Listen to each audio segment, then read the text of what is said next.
Bienvenue à tous pour cette deuxième partie des coups à revoir de la soirée du 24 mars.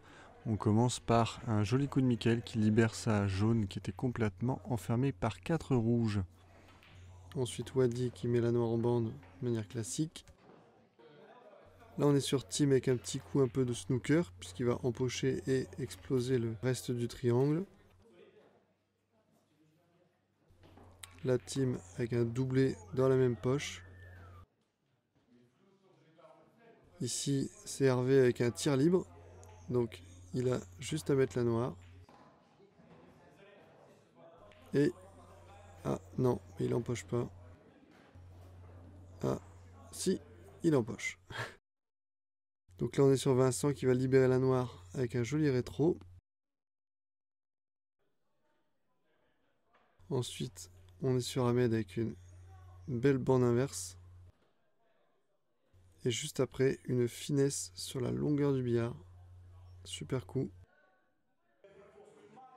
Là, on a Grégory qui va avoir un petit peu de chance puisque sa rouge vient s'appuyer sur une jaune.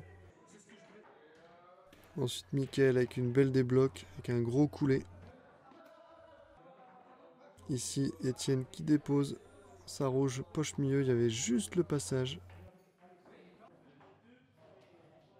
Toujours Étienne avec une bille en bande assez classique. Et plus tard, une belle replace sur la noire. Il s'excuse un peu parce que c'est pas ce qu'il voulait faire, mais il est bien.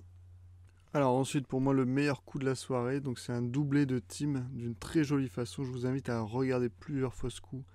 Il est vraiment pas mal. Là on est sur Sandry qui casse et qui sort la blanche. Alors retenez bien ce plan. On le verra plus tard mais d'un autre point de vue. Donc là avec le tir libre, Étienne écarte les deux jaunes pour en fait partir sur rouge.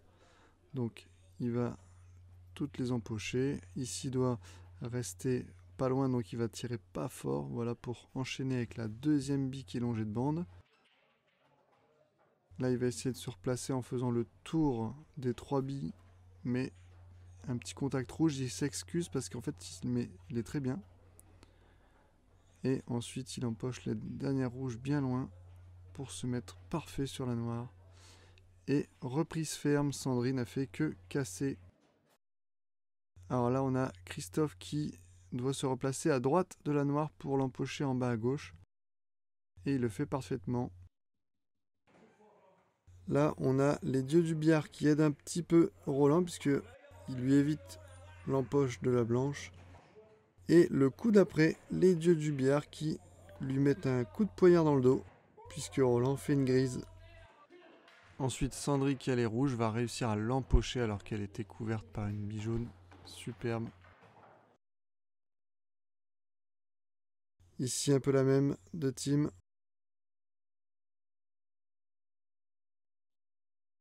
Ici une bande de Christophe qui frôle la noire. Là une belle replace en rétro par Étienne. Malheureusement la bille suivante, elle restera en poche. Là on a Tim, alors je sais pas ce qu'il a voulu faire mais ça doit être du saute-mouton je pense. Quelque chose comme ça. Ici Étienne, toujours la classique. Il aime bien celle-là. Et la Sandry avec une empoche de noir qui passait tout juste. Ici on a Julien qui empoche sa dernière rouge. Et il aurait pu gagner maintenant. Mais malheureusement ça lui demandera un deuxième coup. C'est pas grave, c'est un birdie quand même. Ici Mickaël qui essaie de se sortir d'un snook et il frôle la bille 2 fois. Dommage. Toujours Mickaël avec une noire qui passe tout juste entre les deux rouges. Un petit peu de chance sur la fin que la blanche ne soit pas empochée. Julien avec une super idée pour se sortir de sa bille couverte en bas à gauche. Il fait une bande. Ici Étienne qui doit séparer ses deux jaunes mais ne pas livrer la noire à l'adversaire. Ici Tim avec un joli coup au râteau puisqu'il va mettre la bande et il empoche tout en bas à gauche. Étienne avec 3 jolis coups d'affilée, donc une bande avant qui évite la noire de peu. Ici, une poche un petit peu couverte et il passe. Et l'empoche de noir, mais avec un petit coup de chance sur la fin. Alors ici, regardez dans le fond, vous voyez Sandry qui va sortir la blanche. C'est la reprise ferme de tout à l'heure. Et pendant qu'Étienne il cherche quoi faire sur son tir libre, Michael il a le temps de fermer complètement la table. Vous verrez, il va empocher la noire avant même que Étienne ait joué son tir libre. Voilà, merci à tous d'avoir regardé cette vidéo et n'oubliez pas qu'au Black Ball, si vous voulez réussir un bon tir libre, prenez le temps. Allez, salut!